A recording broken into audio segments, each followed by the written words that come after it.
श्रोताओं नमस्कार। बॉम्बे टॉकीज में आज सुनिए प्रसिद्ध फोटोग्राफर विद्याधर दामोदर कामत से रेणु चतुर्वेदी की फिल्मी गपशप का दूसरा और अंतिम भाग।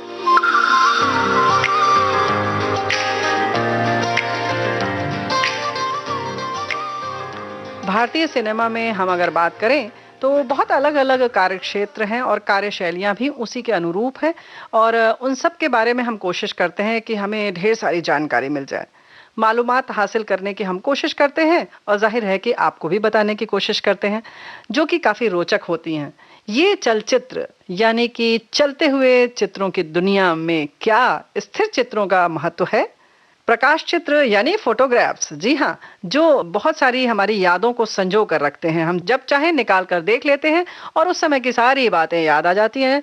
फिल्म इंडस्ट्री में यानी कि इस टॉकीज की दुनिया में इन फोटोग्राफ्स की क्या अहमियत है और क्या क्या ये करते हैं, इसके बारे में बहुत लंबी जानकारी, लंबा अनुभव रखते हैं विद्याधर कामत जी। इनसे हम बातचीत कर रहे हैं बॉम्बे टॉकीज में आजकल फोटोग्राफर विद्याधर कामत से।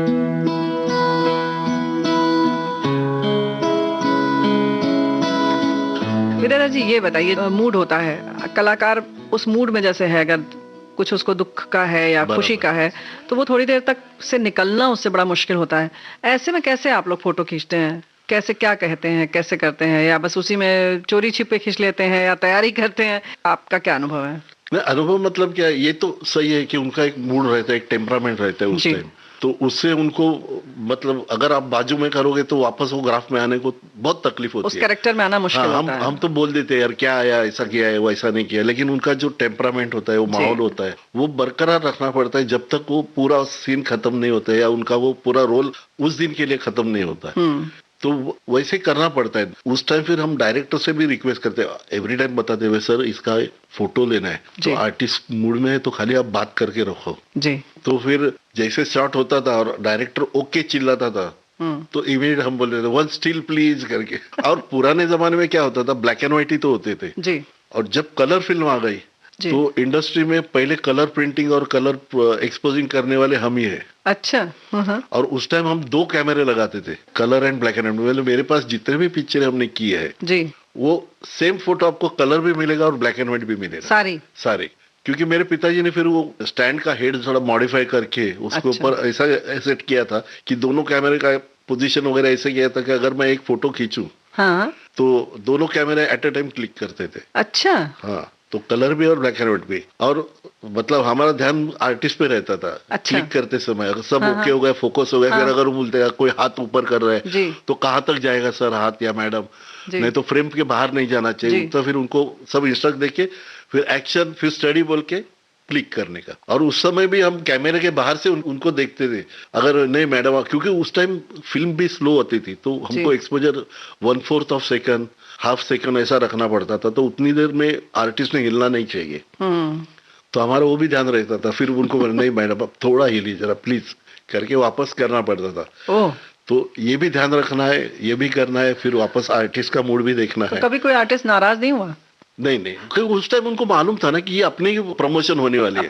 अभी तो क्या टीवी पे आता है, फिर ये अपना मीडिया है, मोबाइल है वगैरह, उसमें आ जाता है सारा। लेकिन उस टाइम तो लोग होर्डिंग ही देखते थे, बड़े बड़े 60 फीट बाय 12 फीट ऐसे बड़े बड़े, वो ही देखते थे। तो वो देखने के बाद कमिंग सून और आर्टिस्ट कौन है, तो वो सिर्फ आपके ही फोटो से बनता था क्या? हाँ, पोस्टर भी सारे। अच्छा। हाँ, पोस्टर भी, प्रेस रिलीज भी, जो भी होते थे, फिर वो उसको डिजाइन या कमिंग सून भी स्लाइड्स दिखाते थे पहले पिक्चर में। हाँ। तो उसको नीचे हम ब्लैंक छोड़ते थे व्हाइट, तो उसके ऊपर लिखते थे वो पेन से नेक्स्ट चेंज क्यों आ रही है। अच्छा। अगले शुक्रवार चेंज वगैरह, नेक्स्ट चेंज वगैरह, तो वो स्लाइड्स में हम दिखाते थे जो आने वाली पिक्चर की वो पब्लिसिटी भी होती थी। तो लोगों को पता चलता था आर्टिस्ट कौन है, क्या है, ऐसे 2-3 डिजाइन के होते थे, प्रमोशनल जो होते हैं।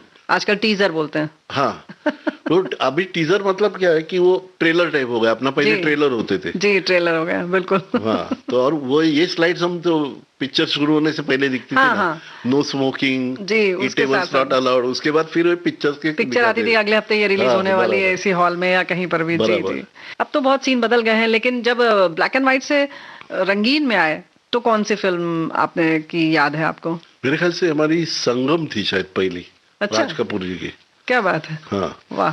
संगम थी और बाद में तो पूरे सारे बहुत शुरू हो गई। हाँ, चलिए संगम का ये गीत सुन लेते हैं यहाँ पर। हाँ चलिए, और फिर बात आगे करते हैं। हर दिल जो प्यार करेगा वो गाना गाएगा, हर दिल जो प्यार करेगा वो गाना गाएगा, दीवाना सैकड़ों में पहचाना जाएगा, दीवाना सैकड़ों में पहचाना जाएगा, दीवाना।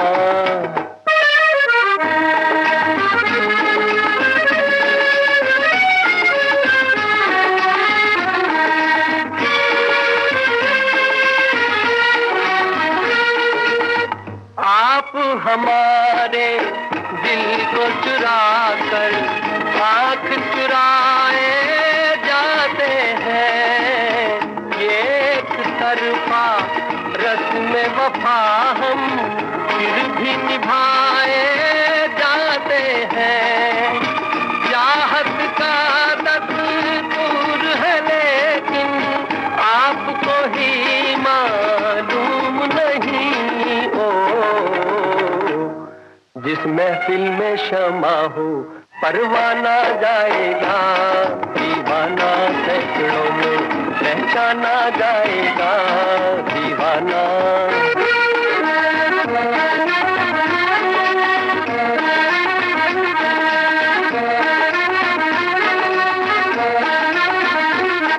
हर दिल जो प्यार करेगा वो गाना गाएगा, दीवाना सैकड़ों में पहचाना जाएगा, दीवाना।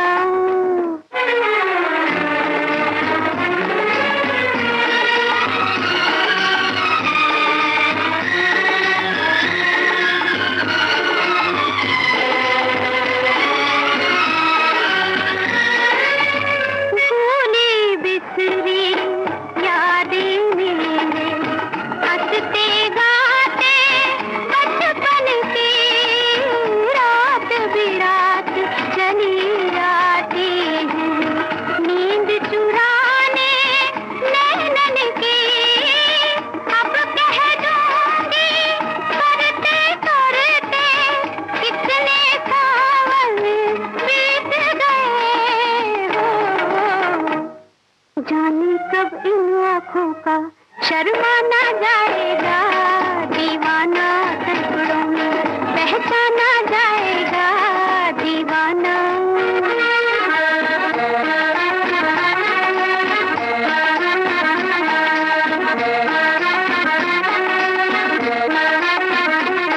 हर दिल जो प्यार करेगा वो गाना गाएगा, दीवाना सैकड़ों में पहचाना जाएगा, दीवाना।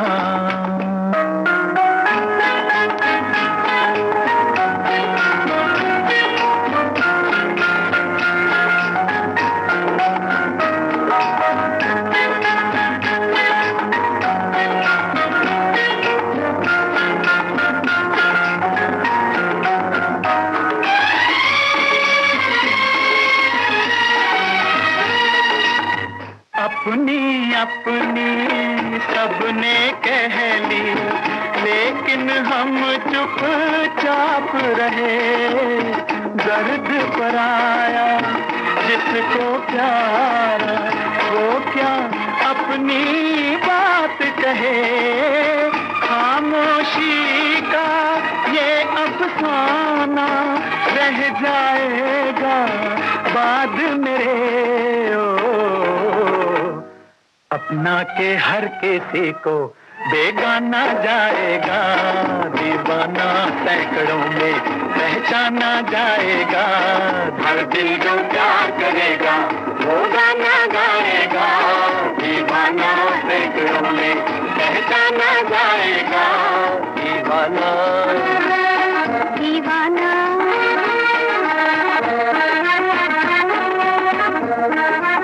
अच्छा ये मुझे बताइए कि हम अगर बात करते हैं तो आपका जो इतिहास है, जो पूरी जर्नी है, यात्रा स्टिल कैमरे के साथ, बराबर, वो कैसी थी? पहले कैमरा कैसा था और आज कितना छोटा और कितना बड़ा और कितना हल्का हो गया है? देखिए जैसे मैंने पहले बताया, फुल प्लेट के कैमरे के लिए जी मेरे पिताजी के साथ 2-3 जन जाते थे। एक तो उनका सिमिलर मतलब कैपेसिटी का एक आदमी होता था, मतलब उन्हीं फोटोग्राफर। की जितनी योग्यता वाला एक और हाँ। व्यक्ति होता था। अच्छा। फिर मेरे पिताजी वो एक फिर लोडर होता था, फिर एक कैमरा उतार के स्टैंड पे लगाने वाला, ऐसे 3-4 जन जाते थे। अच्छा, मतलब इतना भारी कैमरा होता हाँ, था। मतलब उसको पहले फील्ड कैमरा ही बोलते थे शायद। अच्छा। मतलब काफी बड़ा बेलो वगैरह होता था, लकड़ी का जी। होता था। हम्म। फिर पीछे ग्लास पे वो इमेज देखने की, फोकस वगैरह करके फिर कपड़ा डाल के वो जी, करते थे जी। वैसा। तो पहले के पिक्चर के आप देखोगे तो 100 के आसपास फोटो होते थे, क्योंकि कैमरा इतना भारी था। और उस टाइम तो पिक्चर के सीन भी बहुत कम होते थे, मतलब वैसे काफी होता था लेकिन उनकी बदलाव तो, कम रहता हाँ, था। जी।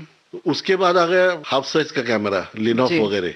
जी। वो तो थोड़ा छोटे थे, लेकिन फिर भी एक आदमी कम होता था जो एक्सपर्ट आता था पिताजी के साथ। जी। वो एक कम होता था क्योंकि वो थोड़ा सा इजी था हैंडलिंग में। वो तो क्वार्टर साइज बोलते हैं या हाफ साइज बोलते हैं, जी। 4x6 या 3x4।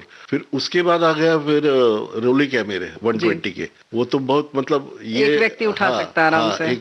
और जब उसके बाद कलर फिल्म आई तो वो 2 कैमरे यूज होने लगे। जी।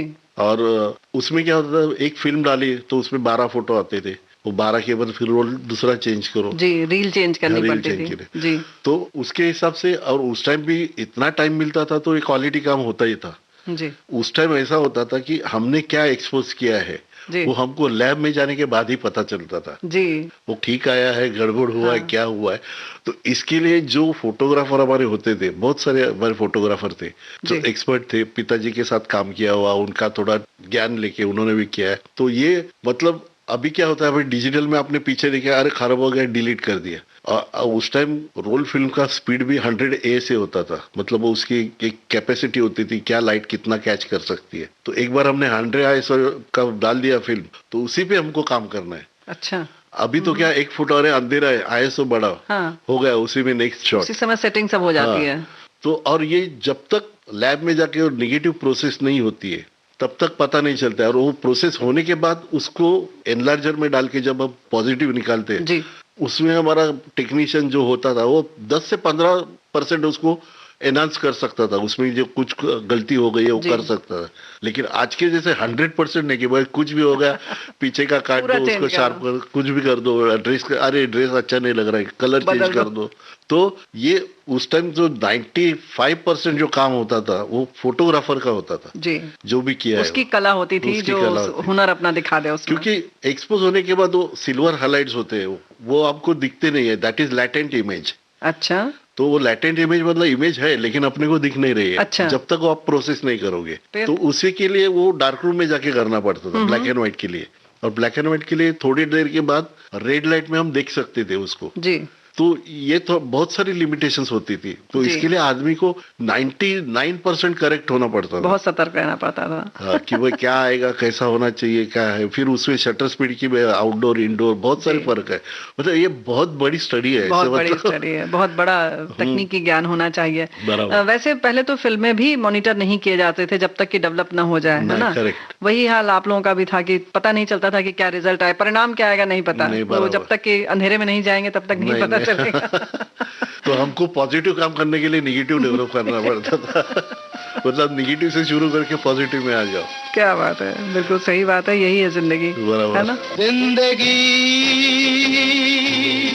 कैसी है पहेली, हाय कभी तो हंसाए कभी ये रुलाए। जिंदगी कैसी है पहेली, हाय कभी तो हंसाए कभी ये रुलाए।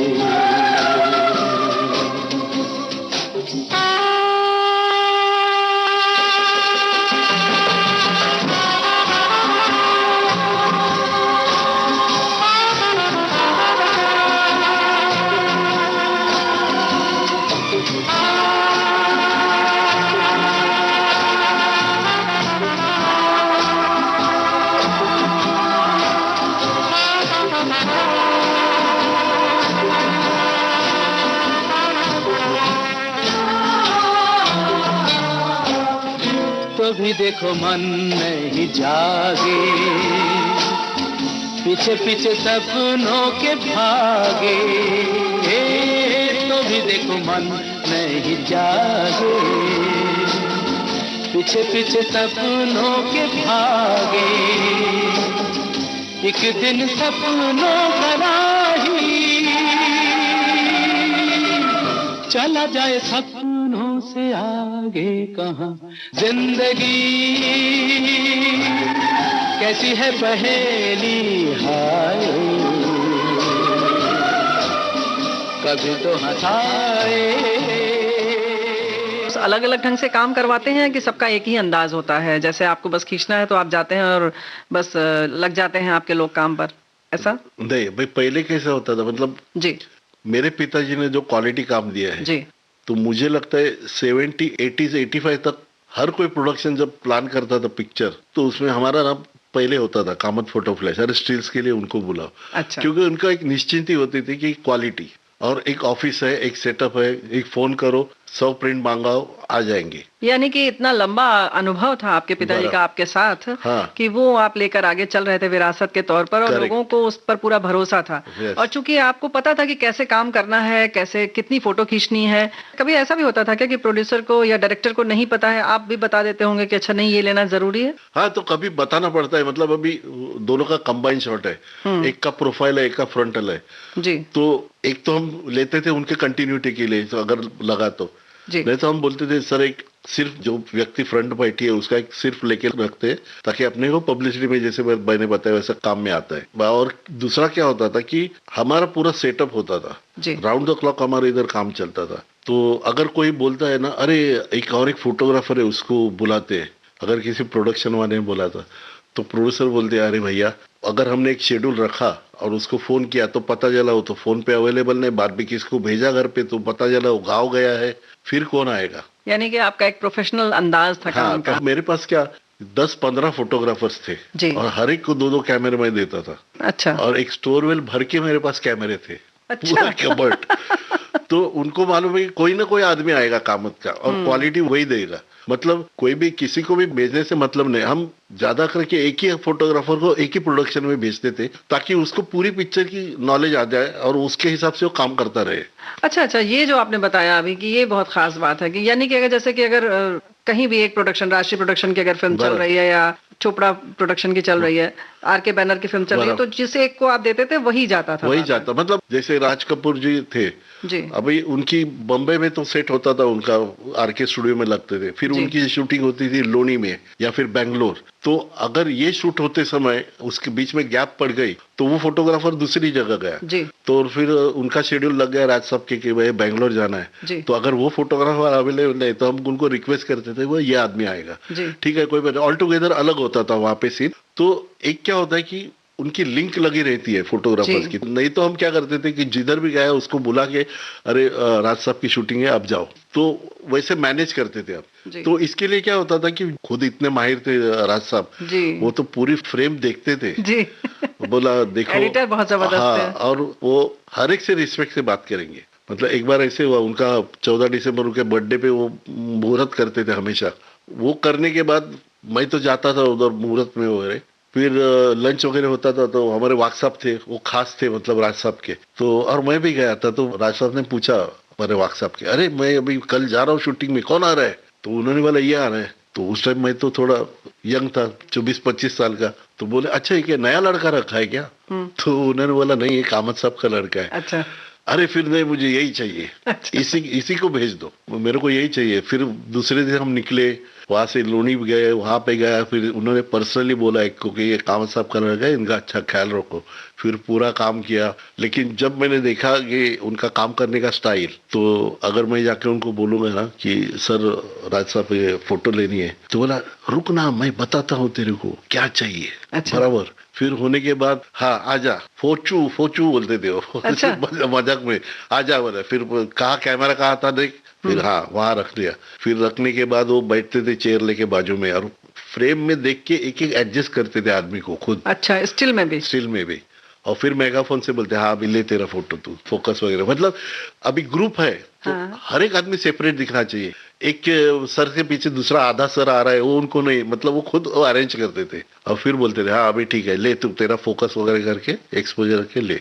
तो इसके लिए उनके जितने भी फोटो है आप देखोगे तो आपको लगेगा कि ये पेंटिंग मतलब एक पिक्चर का फ्रेम ही है वो। यानी कि जो बहुत सोच समझ के बनाई जाए ऐसा है कुछ। और आर्टिस्ट को खुद बता देते ना क्या एक्सप्रेशन है, ये फोटो का क्या एक्सप्रेशन होना चाहिए जो सीन में था। तो ये बारीकी है, ये सारे पुराने देव साहब भी है, गुरुदत्त जी से मैंने उनके साथ नहीं काम किया लेकिन देव साहब के साथ किया है, इनके साथ किया है, सुनील दत्त जी के साथ किया है। राज कपूर साहब की जैसे आपने ये बताई है तो चलिए स्टिल के लिए वो इतना ख्याल रखते थे, शूटिंग के अपनी फिल्म के लिए किन किन चीजों के लिए बड़े वो सतर्क रहते थे? शूटिंग के लिए तो मतलब फिल्मकारी अलग ही दुनिया थी उनकी और he was the real showman. तो जैसे अभी लोडी में हम शूट कर रहे थे सत्यम शिवम का, तो उन्होंने वहां पे 2 प्रोजेक्टर लाके रखे थे रशेस देखने के लिए क्योंकि कंटिन्यू शूट चल रहा था वहां पे और वो डैम का सीन ये वो बहुत मतलब वहां पे तामझाम बहुत था। तो रोज बम्बई आके रशेस देख नहीं सकते थे, एडिटिंग के हिसाब से उनको देखना है। रशेस मतलब वो करेक्शन नहीं, खाली क्या शूट किया वो देखने के लिए होता था, रफ एकदम। तो वो वहां पे देखते थे, उन्होंने वहां पे 2 प्रोजेक्टर बड़े लाके रखे थे और वहां पे बैठ के देख के फिर दूसरे दिन का क्या सीन होना चाहिए या क्या सीन में गलत हो गया है वो सब वहां रेक्टिफाई करते थे। तो उनको बम्बई आके वापस देखो वापस जाओ, एक तो उनको थोड़ा सा तकलीफ भी थी अस्थमेटिक के लिए और वहां पे खुले हवा में काम करते थे, मस्त तबीयत भी अच्छी है, देखने के लिए भी अच्छा है। उन्होंने एक रूम को कन्वर्ट किया प्रोजेक्शन रूम में, तो ऐसे वो काम करने का एक अलग अंदाज था उनका। वो प्रीव्यू में भी जब उनका ऊपर प्रीव्यू आरके में वो भी कुर्सी पे नहीं बैठते थे, जमीन पे बैठते थे आगे देख के बोलता है अरे यही तो अपनी असली जगह है, हमने भूलना नहीं चाहिए कि हमारी ये धरती हमारी असली है। और पूरा सब बैठने के बाद सबको पूछना ये वो, मतलब ये जो पुराने आदमी है जैसे मैं बोला देव साहब है, दत्त साहब है, राज साहब है, इनका मतलब टेक्नीशियन से बहुत लगाव होता था। अगर एक भी टेक्नीशियन मतलब एब्सेंट है या चेंज हो गया पूछते थे क्यों चेंज किया, तबियत वगैरह सब ठीक तो है ना? ऐसा बराबर। चलिए आप इतना लोनी की बात कर रहे हैं, यानी लोनी हडपसर पुणे के पास जो जगह है वहां पर की शूटिंग की बात कर रहे हैं, तो सत्यम शिवम सुंदरम का एक गीत सुन लेते हैं प्यारा सा। ईश्वर सत्य है,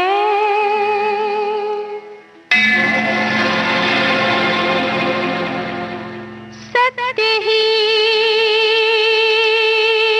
शिव है,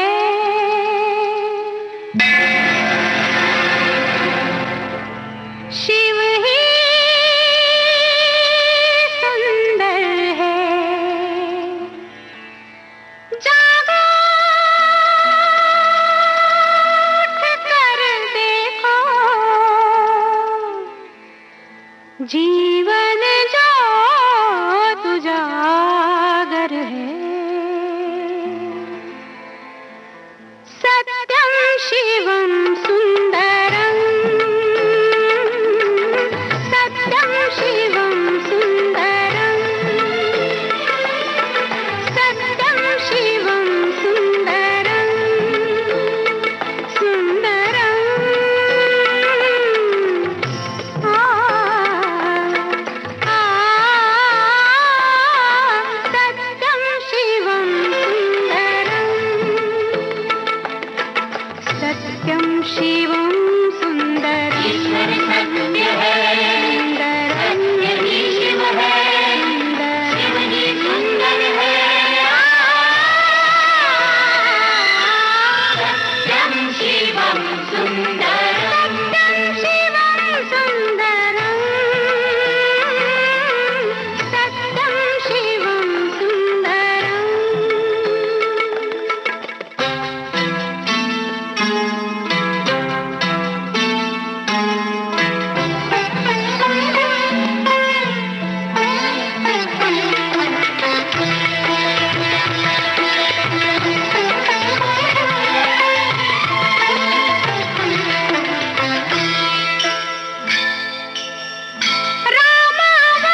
रही बात शोमैन राज कपूर जी की, देवानंद साहब के काम करने का अंदाज क्या था? उनसे कुछ अलग या कुछ वही? तो देव साहब का अंदाज मतलब क्या, एकदम पर्टिकुलर थे। मतलब ये काम करना है हमको, ये होना चाहिए, बस इसके आगे नहीं। अगर किसी ने बोला सर और एक लेते, क्यों क्यों पूछते थे, क्यों? क्योंकि मैं डायरेक्टर हूँ, मैं एक्टर हूँ, मैं राइटर हूँ, मैं बता रहा हूँ मेरे को ये चाहिए, और मेरे सिवा आप क्या अलग बताओगे? जो मुझे चाहिए वो परिणाम मिल गया है, तो सिर्फ क्यों बोला तो नहीं चलेगा चलेगा करके ऐसे होते थे। और ये जैसे मैंने अब बोला ना, अभी आजकल क्या हो गया, मॉनिटर आ गए, तो डायरेक्टर भी मेगाफोन से या माइक्रोफोन से उनको इंस्ट्रक्शन देते हैं, अरे थोड़ा इधर हो जाओ, वो स्क्रीन देख के। जी। पहले के जमाने में डायरेक्टर कैरेक्टर की स्पॉट पे जाके, सेट पे उनको बताते थे कैसे एक्टिंग करनी है, अच्छा। आपको क्या जेस्चर करना है। मतलब राज साहब के मेरे पास फोटो है जो जीनत अमान को बता रहे हैं कि कैसा शर्माना है। मतलब शशि कपूर एक जगह खड़ा है, एक जगह जीनत खड़ा है, उनके बीच में राज साहब जीनत को बता रहे ऐसा शर्माना आपको। ओहो। ये स्टिल आजकल नहीं मिलते, वो खाली इस पे मॉनिटर पे देख के बताएंगे। हाँ। और ऐसे फोटो हमको क्या मिलते हैं आजकल, वर्किंग डायरेक्टर बैठा है, सामने मॉनिटर है और पूरे पीछे पलटन खड़ी आर्टिस्ट की झुक के देख रहे हैं। हाँ। बस इसके सिवा वर्किंग स्टिल बहुत कम मिलते हैं। मतलब जो पहले जी। थे, जैसे अभी धर्म जी का एक फोटो में मैंने वर्किंग देखा, वो एकदम क्लोज थे, उस टाइम मिचेल कैमरा था, तो क्लोज मतलब 1-2 फीट का डिस्टेंस था, मिनिमम डिस्टेंस, तो वो ज्यादा आगे नहीं जाए इसलिए वो एक लकड़ी लगा के रखी थी। अच्छा। उनको पेट के टिका के, अच्छा। बस इसके आगे आपको आना नहीं। इतने पर्टिकुलर और इतने परफेक्ट टेक्नीशियन थे। अब भैया और एक मैं किस्सा आपको बताता हूँ ऐसे, मतलब जैसे भाई हमने एक बार सोचा था कि चलो किताब लिखते हैं, कॉमन फोटो फ्लैश जर्नी। जी। तो मैं शूटिंग में बिजी था, तो मेरी वाइफ और लड़की धर्म जी के बंगले पे बार बार फोन कर रही थी। जी। तो उनका ऑफिस वाला उठाता था फोन, पूछते थे धर्म जी है क्या? नहीं नहीं बिजी है, फोन रख दिया। 2-3 बार ऐसा किया, तो मैं बोला क्या हो गया, बात होगी कि नहीं धर्म जी के बंगले पे? तो नहीं यार, वो फोन उठाते हैं और बोलते बिजी है, बाहर गए, ये है। तो मैंने बोला दे नंबर, मैंने नंबर लगाया। फिर मैंने बोला धर्म जी है? बोला कौन बोल रहे? मैं बोला कामत बोल रहा हूँ, कामत फोटो फ्लैश। अरे एक मिनट मैंने वाइफ को बोला देख, ये आपने कामत नहीं बोला ना तो ये प्रॉब्लम है। फिर धर्म जी आ गए उनके टिपिकल टाइम, हेलो बोलो। बोला अरे मैं कामत, अरे बोलो कैसे हो बेटा? बोला आपको मिलना है, मिलना चाहते हो? आ जाओ कल सुबह बंगले पे 11 बजे।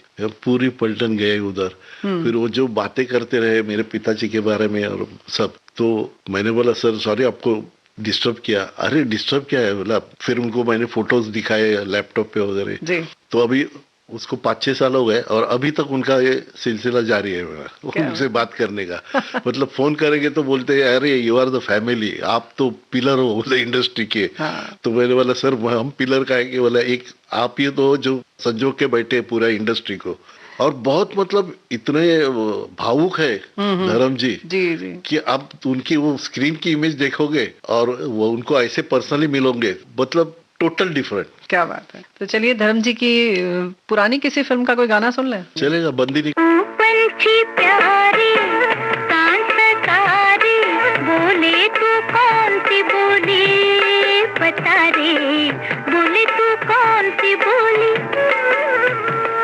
ओ पंछी प्यारे सांसकारी बोले तू कौन सी बोली बता रे, बोले तू कौन सी बोली।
पंछी प्यारे सांस तारे बोले तू कौन सी बोली बता रे बोले तू कौन सी बोली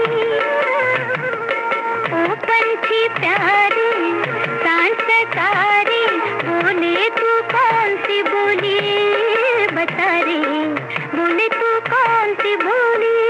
आपने जैसे कहा कि धर्मेंद्र जी ने आपको कहा कि आप लोग पिलर हैं, तो आपने सारी चीजें संजो कर रखी हुई हैं। तो यहाँ पर बहुत जिज्ञासा हो रही है कि कितनी फोटोग्राफ्स हैं आपके पास? लोगों को एक फैंटेसी लगेगी कि कुछ भी बात कर रहे हैं, लेकिन हमने 1000 से ऊपर पिक्चरें की है जी आज तक 1948 से जी। और हमारे पास कम से कम 4 से 5 लाख निगेटिव है। 4 से 5 लाख निगेटिव हैं और हर एक पिक्चर का अलग अलग बॉक्स में उसको नंबर वाइज करके संभाल के रखे हैं और उसको टोटल स्टोरेज कोल्ड स्टोरेज में रख के उसको बार बार चेक करना, ये सारा हमारा काम चलता ही रहता है। उनकी देखभाल भी करना पड़ता है क्योंकि उसमें कहीं फंगस वगैरह न लग जाए, फिर मॉइस्चर नहीं हो जाए, मॉइस्चर ना आ जाए। वो बॉक्सेस थोड़ा ऊपर नीचे करके फिर कहीं डस्ट वगैरह ये नहीं हो जाए तो वो साफ करना पड़ता है। और वो तो ऐसा टास्क होता है ना कि हम दिवाली में जैसे साफ सफाई करते हैं वैसे हमको टाइम निकालना पड़ता है। ये तो हो गई 4-5 लाख निगेटिव्स के बाद, फिर जो पॉजिटिव बनती हैं वो उसका परिणाम सामने है।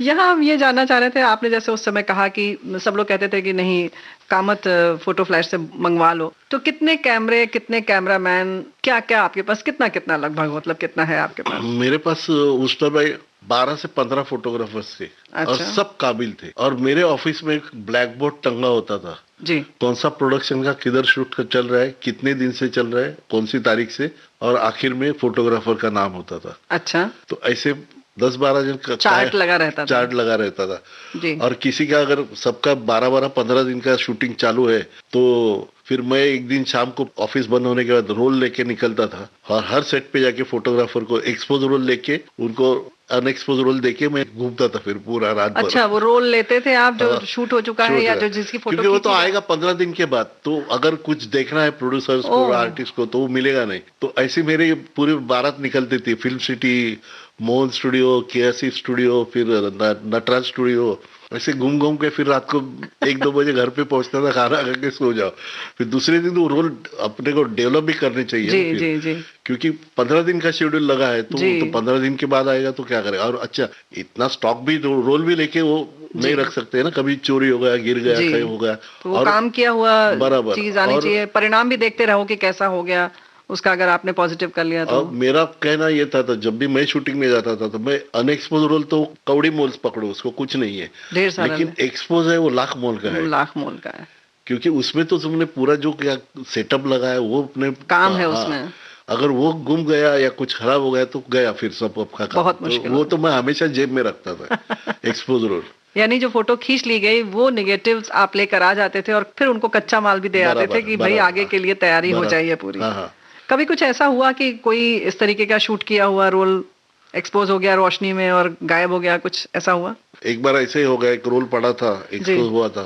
एक बार ऐसे टेबल पे सुबह पहले दिन रखा था एक एक्सपोज रोल, हालांकि अच्छा हुआ किसी प्रोड्यूसर का घर का ही फंक्शन था तो उधर रखा था, और मैंने हमारी जो अटेंडर ऑफिस खोलने के बाद मैंने उनको फोन करके बोला अरे वो एक रोल रखा है एक्सपोज रोल, उसको डेवलप करवा के उसके प्रिंट मार के दे देना रेफरेंस, फिर वो ऑर्डर करेंगे प्रोड्यूसर। तो ठीक है बोला। फिर उन्होंने वो 9:30 बजे ऑफिस खोला तो वो गेट पे चाय पीने जाते थे तो झाड़ू वाले को बोला, तो नया लगा था, अरे एक्सपोजर रखा है इधर, उसको जरा देखना, ध्यान रखना कहीं गिर जाए, कोने में खसक जाएगा। तो ठीक है, वो गए, चाय पी के आ गए, फिर देखा तो अरे टेबल पे रोल नहीं है। बोला किधर है रोल? सर वो क्या आपने बोला था ना देखो एक्सपोज है और उसको ध्यान रखो। बोला खोल के मैंने देखा, अंदर कुछ नहीं, वो कोई काली पट्टी है बोलते अंदर। उन्होंने तुरंत फोन किया, मेरे बोला ऐसा ऐसा, उसने बोला अरे देखना मतलब ध्यान रखना, वो गिर के कहीं जाए नहीं, कहीं फिर मिलना मुश्किल हो गया। तो उसने उसको पूरा खोल के देख लिया अंदर है कि नहीं। बोला आपने बोला तो है इसके अंदर, तो कागज दिख रहा है। तो ऐसा हो गया, मतलब होते ऐसे भी गलतियां कई बार।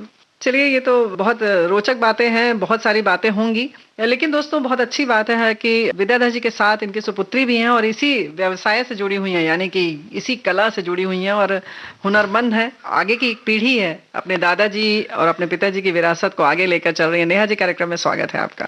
Thank you so much. सभी लिसनर्स को मेरा नमस्कार। नमस्कार।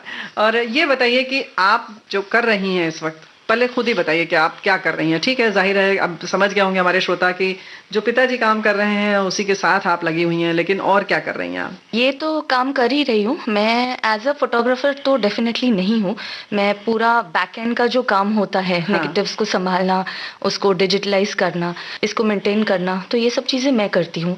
यानी आप फोटो खींचने के लिए नहीं जाती हैं, अगर हम सामान्य भाषा की बात करें तो? नहीं, फोटो खींचने में नहीं जाती, बट उसका जो कंप्लीट मेंटेनेंस आज की तारीख में होता है, क्योंकि जब तक मतलब मैं इस फील्ड में काम कर रही हूँ तब से तो पूरा डिजिटल ही है जी। तो नेगेटिव से मैं तो बचपन से देखते आ रही हूँ इसको, तो इसलिए मैं इसे काफी पहले से जुड़ी हुई हूँ इस सब चीजों से। मतलब घर की चीज है ये तो, घर की चीज है तो कुछ ऐसे अलग नहीं लगता है देखने में कि हाँ पता है मैं तो ये बचपन से देखती आ रही हूँ। जैसे हमारे घर में सोफे होते हैं, पर्दे होते हैं, वैसे आपके लिए वैसे ये भी है, बट इसका जो एक इम्पोर्टेंस है वो एक पॉइंट के बाद पता चल रहा है कि ये क्या था, इसमें क्या है, इसका क्या काम था। तो जैसे अभी काफी बुक्स के लिए हम काम करते हैं, बायोग्राफीज अगर किसी एक्टर्स के ऊपर किसी को लिखनी है तो वो डेफिनेटली वो हमारे पास आते हैं कि ये हमें ये फोटोज चाहिए। अच्छा। तो हर एक फिल्म में से एक पर्टिकुलर फोटो निकाल के देना, वो पर्टिकुलर सीन निकालना, तो वो हमें भी उतना स्टडी होना चाहिए कि फिल्म में वो सीन कब आ रहा है, वो हमने बॉक्स में वो नेगेटिव कहाँ रखी हुई है। तो ये सब काम अब मैं करती हूँ। हमें लगता है कि कुछ इस तरीके की चीज होगी कि जैसे कि पुस्तकों की लाइब्रेरी होती है, पुस्तकालय होता है, उसी तरीके की जानकारी होनी चाहिए कि कौन सा लेखक है, किस तरीके की कहानियां लिखता है, किस तरीके की कविताएं लिखते हैं, और वो कहाँ मिलेगी कैटलॉग में। तो ये कैटलॉगिंग हो गई एक तरीके से। कैटलॉगिंग हो गई, करेक्ट, क्योंकि किस फिल्म के कौन डायरेक्टर थे, कौन एक्टर्स थे, वहां पे उस फिल्म में कितने कैरेक्टर एक्टर्स थे, तो वो तुरंत याद होना चाहिए कि ये इसमें ये थे या कौन से फिल्म में कौन सी एक्टर कैसे है, तो हमें वो रिलेट करके निकालने पड़ते थे कि सिमिलर लुक में 10 फिल्म्स में है तो 10 में से ये 5 अच्छी है तो आप इसमें से देख लीजिए आप। करेक्ट। कामत जी, आपको क्या लगता है कि नेहा जी और आपके काम करने का अंदाज क्या फर्क है? आगे की पीढ़ी के हिसाब से मैं बात कर रही हूँ। थोड़ा इनका काम फास्ट हो गया है, मैं बहुत स्लो हूँ, मतलब मैं पर्टिकुलर और स्पेसिफिक काम करने वाला हूँ। लेकिन नहीं, जो भी करते हैं ये अच्छे करते हैं। अभी मैंने जब से इनके पास छोड़ा है तो मुझे मालूम नहीं, उतने इमेजेस ये बता रहे हैं। अच्छा। ये और इसकी मम्मी, अरे हेलन जी की इसमें इतने अच्छे फोटो है, आप देखो। मैं बोला हाँ, मुझे मालूम नहीं। फिर अभी मतलब उन्होंने इतने बार हैंडल किए सारे, क्योंकि मैं शूटिंग में जाता हूँ जी। तो अच्छा, और एक बार मेरे को और एक किसी राइटर ने, मतलब किताब लिखने वाली थी, उनका नाम मैं भूल रहा हूँ, लेकिन उन्होंने बताया कि हम आपको डिस्क्रिप्शन देते हैं, हमको मीना कुमारी इस टाइप की चाहिए, अच्छा, वैजयंती माला इस टाइप की चाहिए, और मतलब जो भी आर्टिस्ट है हमको ये ऐसे गेटअप में चाहिए, तो तुरंत हम बताते थे, अरे ये आपको इसमें मिलेगी, सांझा और सवेरा में मिलेगी, ये मिलेगी। फिर कभी ये मुझे फोन करते थे और ऐसे चाहिए, तो मैं शूटिंग में तो मैं उनको बताया ये 2-4 बॉक्स निकाल, उसमें से मिलेगी। तो वो इतनी अचरज में पड़ गई और लेखिका जी, बोला ये कमाल है। उस टाइम तो कंप्यूटर वगैरह नहीं थे। बोला सिर्फ हमने आपको डिस्क्रिप्शन दिया और दूसरे दिन आपने नेगेटिव निकाल के प्रिंट निकाल दिए। तो बोला ये तो हमारे दिमाग में बैठा है, क्या किधर मिलेगा। और हमें लगता है कहीं ना कहीं शायद कंप्यूटर होता तो हम उसमें फीड करके निश्चिंत हो जाते और अपने दिमाग से डिलीट कर देते। बराबर, शायद दिमाग में है इसलिए याद है। करेक्ट। नेहा कितना इत्तेफाक रखती है इस बात से? बहुत ज्यादा, क्योंकि काफी फिल्म्स है, मतलब अभी भी जो मैं स्कैन करके उसको रख देती हूँ, फिर सिर्फ नाम टाइप करके वो आ जाता है। उतना ज्यादा मेहनत कभी कभी नहीं करनी पड़ती उस चीज पे। लेकिन फिजिकली जब मुझे एक बॉक्स में से नेगेटिव निकालनी है तो मुझे वो याद करनी पड़ती है कि कौन से फिल्म में किस लुक में कौन से एक्टर्स थे। फिर कभी कभी थोड़ा सा वो फिल्म एक बार देखनी पड़ती है ये पर्टिकुलर कौन से लुक में एक्टर है उसमें और क्या रिक्वायरमेंट है किसकी, अकॉर्डिंगली वो करना पड़ता है। अच्छा, फोटोग्राफर के पॉइंट ऑफ व्यू से अगर हम बात करें, उनके नजरिए से, तो आपको क्या लगता है कौन सा हीरो, या मतलब पहले तो हीरो की बात कर लेते हैं, कौन सा हीरो सबसे ज्यादा फोटोजेनिक है? हीरोज तो सारे फोटोजेनिक थे obviously. I think Sunil Dutt ji के फोटोज जो मैंने देखे हैं वो बहुत, मतलब एज अ फोटोग्राफी के हिसाब से, मतलब मैं बहुत ज्यादा करेक्ट जज नहीं हूँ इस बात में, लेकिन उनके जो आपका नजरिया जानना चाह रही हूं, उनके जो मैंने पोर्ट्रेट्स और उनके फोटोग्राफ्स देखे हैं ना, वो काफी आर्टिस्टिक मुझे लगे कि मतलब है वो बात है फोटोग्राफ में उनके। एंड देन धर्म जी है ऑब्वियसली, वो तो उनके फोटोज तो बहुत ही लाजवाब है। तो 2 एक्टर्स मेरे हिसाब से थे जो बहुत ही फोटोजेनिक थे। तो भाई फोटोजेनिक, चलिए धर्मेंद्र जी का गीत हम सुन चुके हैं, तो सुनील दत्त जी का एक गीत सुन लेते हैं फिर यहाँ पर। तुम अगर साथ देने का वादा करो, मैं यूं ही मस्त नगमे लुटाता रहूं। तुम मुझे देख कर मुस्कुराती रहो, मैं तुम्हें देख कर गीत गाता रहूं। तुम अगर साथ देने का वादा करो, मैं यूं ही मस्त नगमे लुटाता रहूं।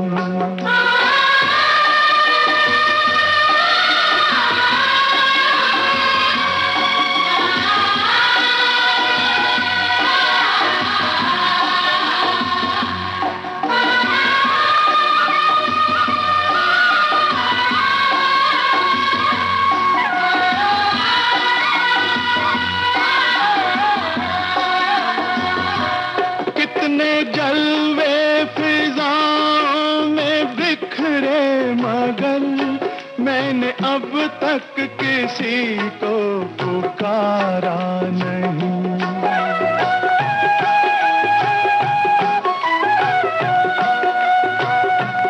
तुमको देखा तो नजरें ये कहने लगी, हमको चेहरे से हटना गवारा नहीं। तुम अगर मेरी नजरों के आगे रहो, मैं हर एक शय से नजरें चुराता रहूं। तुम अगर साथ देने का वादा करो, मैं यूं ही मस्त नगमे लुटाता रहूं।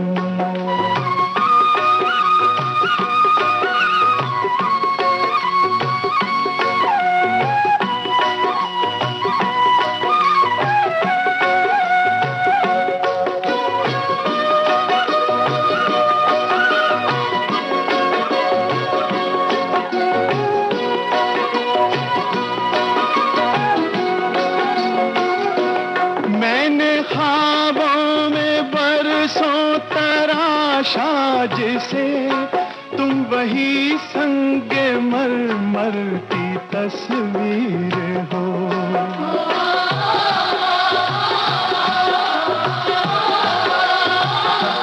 तुम ना समझो तुम्हारा मुकद्दर हूँ मैं समझता हूँ तुम मेरी तकदीर हो। तुम अगर मुझको अपना समझने लगो, मैं बहारों की महफिल सजाता रहूं। तुम अगर साथ देने का वादा करो, मैं यूं ही मस्त नगमे लुटाता रहूं। तुम मुझे देख कर मुस्कुराती रहो, मैं तुम्हें देख कर गीत गाता रहूं। हीरोइन की बात करें तो कामत जी या नेहा जी, आप क्या बताना चाहेंगे? या दोनों लोगों की बात विचार एक है या अलग? मेरा तो एक ही है, वहीदा जी। वहीदा जी और मतलब पुरानी जितने भी है, लेकिन एक वहीदा जी का और मधुबाला जी, मतलब उनके जो आप पोर्ट्रेट देख रहे हो सारे मेरे पिताजी ने खींचे हुए हैं। अच्छा। बहुत सारे जो लगे हैं और उनके ओरिजिनल नेगेटिव भी अपने पास है। तो पिताजी, वही मैंने आपको बताया कि जो स्टडी थी, तो एक बार ऐसा ही बोलते बोलते उन्होंने बताया, देख ऐसा है, मधुबाला जी का फोटो कौन से भी एंगल से लो वो बेहतरीन ही दिखेगी। उसके बाद वहीदा जी है, मतलब एक खूबसूरत चेहरा स्क्रीन पे है जी। बाकी के भी है, लेकिन उन्होंने एक जो कैटेगराइज किया था, तो ये मेरा क्या कहना है मालूम, मेरे हिसाब से ऐसा है कि जिसका, वो तो ऐसे भी लागू होता है कि जिसका मन साफ है उसका चेहरा वैसे ही निर्मल लगता है, उसका भी अभी एक्टिंग बोलो तो उसी में ढल जाते हैं। जी जी। कभी कभी मैं स्टिल देते हुए भी बोलता हूँ, थोड़ा सा आप मन में एक थोड़ा स्माइल, तुम स्माइल तो कर रहे हो। नहीं मैडम बोला मन से, हाँ वो आंख में दिखना चाहिए, मतलब हम तो आंखों में दिखते ज्यादा, होठों से स्माइल करो वो बात अलग है, लेकिन आंख में जो एक्सप्रेशन आती है वो जब दिल से होगी तब हाँ, आंखों में तभी आएगी। दिखेगी। ये दोनों फोटोग्राफर सामने बैठे हैं, इसलिए मैं जानना चाह रही हूँ। उसके ऊपर मैं एक किस्सा आपको बताता हूँ। जी जरूर। पहले मतलब मेरे पिताजी मैक्सिमम जाते थे शूट के लिए, तो एक प्रोड्यूसर थे मेरे पिताजी के दोस्त, उन्होंने डेप्यूट किया था इनको स्टिल्स फोटोग्राफी के लिए। डायरेक्टर का उसका अपना एक फ्रेंड था फोटोग्राफर। अच्छा। तो डायरेक्टर ने बोला यार इसको लेते हैं ना, जी। तो बोला मुझे मालूम नहीं, मेरा फोटो स्टिल्स यही करेंगे। तो डायरेक्टर ने बोला अरे एक दिन सेट पे बोला कि तो देख लो उसका मौका तो काम दो, क्या हाँ। है। उसने बोला वो तुम्हारी मर्जी, लेकिन मेरे मेन फोटोग्राफर कामत साहब ही रहेंगे। बोला ठीक है। तो आर्टिस्ट शायद माला सिन्हा थी या आशा परेख थी, याद नहीं है। वो जी। पिताजी ने मुझे किस्सा बताया था। जी। तो बोला वो एक आंख में आंसू है, पोर्ट्रेट है, थोड़ा सा एंगुलर, उन्होंने उसका क्लोजअप लिया पिताजी ने, मतलब पूरा सब उनको एटमॉस्फेयर, वो पूरा फीलिंग बताकर, लाओ, जी, ये जी। करो वो करो। फोटो लिए, ओके हो गया, जाओ। फिर डायरेक्टर ने अपना फोटोग्राफर लाया, अच्छा। हाँ भी तू स्टिल ले। हम्म। तो उसने भी कैमरा लगाया, किया, हो गया, हाँ मैडम दी देखिए इधर, पूरा क्रिएट किया फिर से उन्होंने। किया और बोला स्माइल प्लीज। ओह। उसने बोला ये कौन है, मेरा आंख में आंसू और स्माइल प्लीज। नहीं, उसका वो बोला स्टूडियो है उधर, पासपोर्ट वगैरह के लिए निकालने का फोटो स्टूडियो। पहले भगा तो बोला आर्टिस्ट ने, वो उठ के चले गई। डायरेक्टर भी फिर थोड़ा सा ये हो गया, नरम चुप हो गया नहीं, बेचारा, बोला हाँ। जिसका काम है उसी को करना चाहिए। तो मेरा फोटोग्राफर फ्रेंड था, मतलब ये भी किस्से हुए हैं। बिल्कुल बिल्कुल। यानी कि वो हर वक्त फोटोग्राफी, यहाँ का अंदाज बिल्कुल बराबर, अलग है correct। फिल्मों का। कामत जी, बहुत सारे हीरो हीरोइन की बात हो गई, लेकिन अगर हम बात करें गायकी की, तो शीर्षस्थ नाम लता दी का है। तो लता जी के बारे में क्या यादें हैं? वो तो वर्ल्ड फेमस व्यक्तित्व है जी। और अपनी गान हीरा, मतलब गान सम्राज्ञी, फिर भारत रत्न, जी। इतने इनको नवाजा जाएगा और देंगे तो भी कम है। बिल्कुल। लेकिन उनकी शख्सियत इतनी डाउन टू अर्थ है। उनकी होम प्रोडक्शन हमने की है, 2-3 पिक्चरें, और जब भी मैं कभी रिकॉर्डिंग में उनको मिलता था जी। तो उनको मैं बताता था मैं कामत हूँ, तो इमीडिएट कोंकणी बोलने शुरू कर देते। अच्छा। क्योंकि उनको मैंने बताया कि मैं तुम्हारे मंगेशी से नजदीकी हूँ, तो जी। मैंने बोला लता जी मेरे को समझ में आता है, मैं बात नहीं कर सकता कोंकणी में। तो हंसती थी, बोला अच्छा अच्छा ठीक है। उनका मंगेशी करके देवस्थान है, वहां जी। पे उनका घर है, जी। और हमारा आगे फोंडा में नागेशी करके है, तो कुछ ही किलोमीटर का दूरी है। क्या लेकिन बात जो है। रूट्स अपने गांव के हैं वही अपने को अच्छे लगते हैं। अच्छे लगते हैं। कभी तो मिलेगी, कहीं तो मिलेगी, बहारों की मंजिल राही, बहारों की मंजिल राही। कभी तो मिलेगी, कहीं तो मिलेगी, बहारों की मंजिल राही, बहारों की मंजिल राही।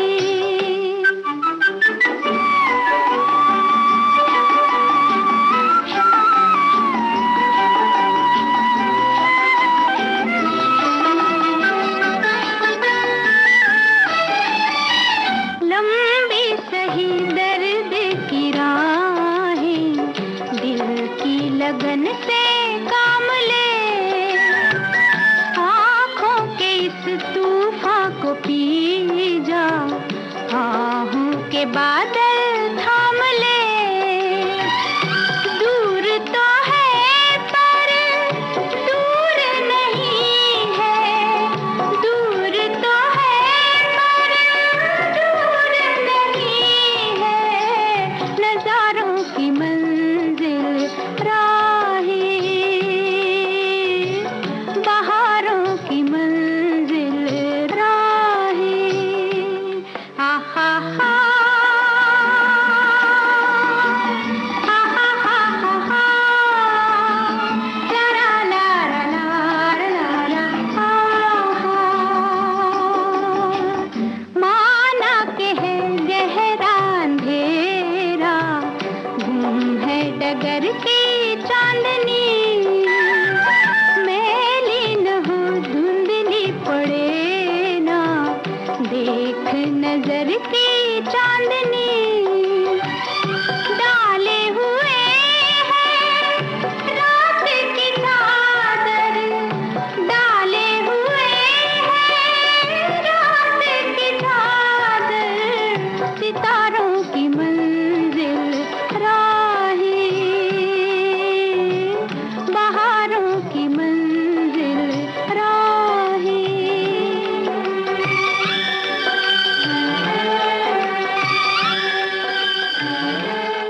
कोई नेहा आप अपनी याद बताना चाहेंगी?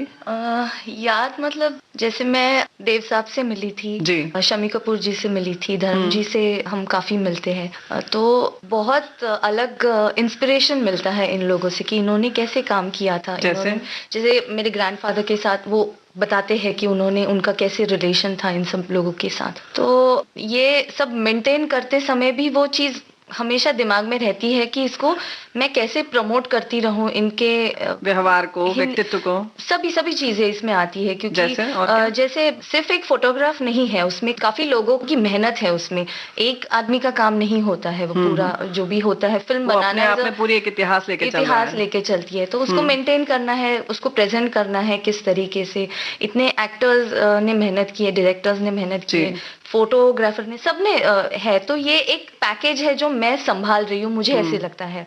भले ही वो स्टिल में हो, लेकिन उसको आगे कैसे बढ़ाना है, बस यही मैं सोचती रहती हूँ। बढ़ाने के लिए क्या सोचती है, क्या हो सकता है? जैसे अभी बुक्स के लिए जाता है, उसके पीछे की जैसे अनटोल्ड स्टोरीज, हर एक फिल्म के दौरान कुछ ना कुछ फोटोज देखते समय पता चलता है कि शायद इसमें कुछ हुआ था, तो मैं डैडी से पूछती हूँ कि इसमें क्या हुआ था। अच्छा। तो ये हमारी जनरेशन के लोगों को भी पता चले, अवेयर रहे कि कैसे काम होता था।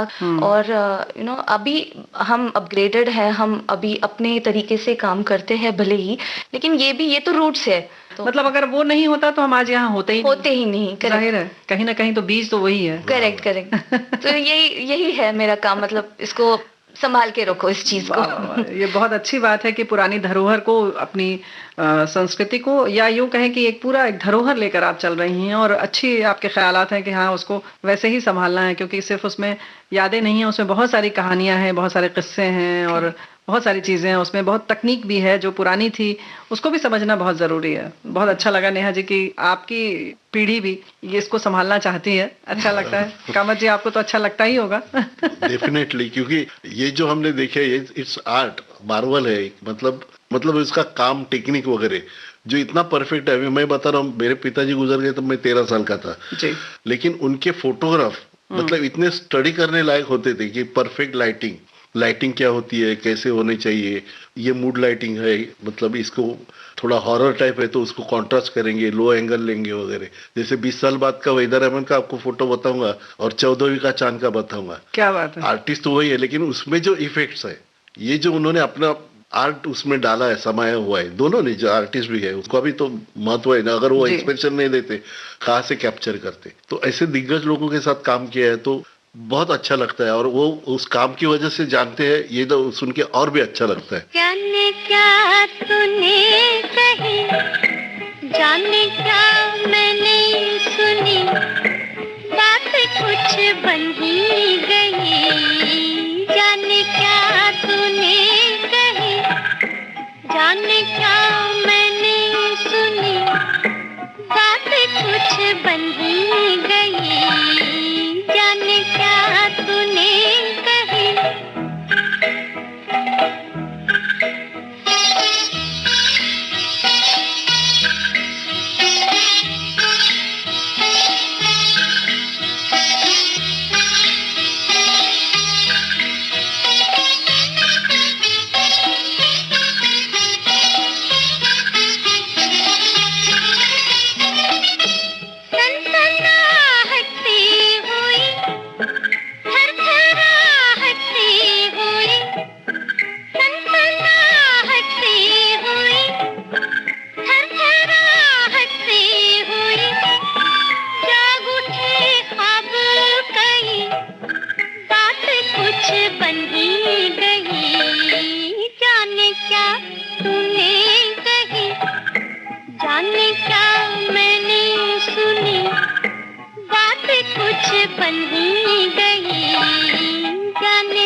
से कुछ बन ही गई, जाने क्या तूने कही।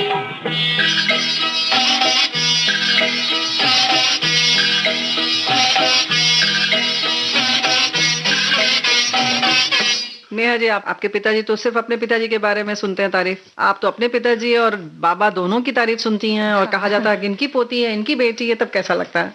नहीं, बहुत प्राउड फीलिंग होता है उस समय, क्योंकि मतलब जो फिल्म्स देखते आए हैं तो वो एक्टर्स एक्चुअली हमसे बात कर रहे हैं। कभी कभी ऐसे लगता है कि ओ माय गॉड, ये एक्टर से मतलब मैं मिल रही हूँ या इनसे मैं बात कर रही हूँ, इसी में मतलब बहुत बड़ी बात लगती है। और वो भी एक सम्मान के साथ, एक सम्मान के साथ कि आपके दादाजी ने ये काम किया था, आपके पिताजी ये काम कर रहे हैं, तो मुझे वो लेगेसी वैसे ही कायम रखनी है कि आगे जाके कोई बोले कि मैंने भी उनके जैसे नहीं बट कुछ उस तरह का काम किया, उस तरह का काम किया है, उस चीज को मेंटेन करना। चलिए, तो ढेर सारी शुभकामनाएं, और इस तरह से जो आपकी इच्छा है कि उस लेगेसी को आगे तक लेकर चलें, चूंकि आपका दिख रहा है कि वो पैशन है, वो आपको जज्बा है, तो जाहिर है कि लेकर चलेंगे। ढेर सारी शुभकामनाएं हम सब के श्रोताओं की ओर से। कामत जी बहुत बहुत धन्यवाद, नेहा जी बहुत बहुत धन्यवाद। Thank you. बॉम्बे टॉकीज में आज आप सुन रहे थे प्रसिद्ध फोटोग्राफर विद्याधर कामत से रेणु चतुर्वेदी की फिल्मी गपशप का दूसरा और अंतिम भाग। चलते चलते आपको बता दें, इस कार्यक्रम में तकनीकी सहयोग HR पाटले, प्रस्तुति सहयोग आकांक्षा सिंह, और विविध भारती की ओर से इस कार्यक्रम की प्रस्तुतकर्ता रेणु चतुर्वेदी। डिजिटल अपना बॉम्बे टॉकीज, पिक्चर की कल्चर है अपना बॉम्बे टॉकीज।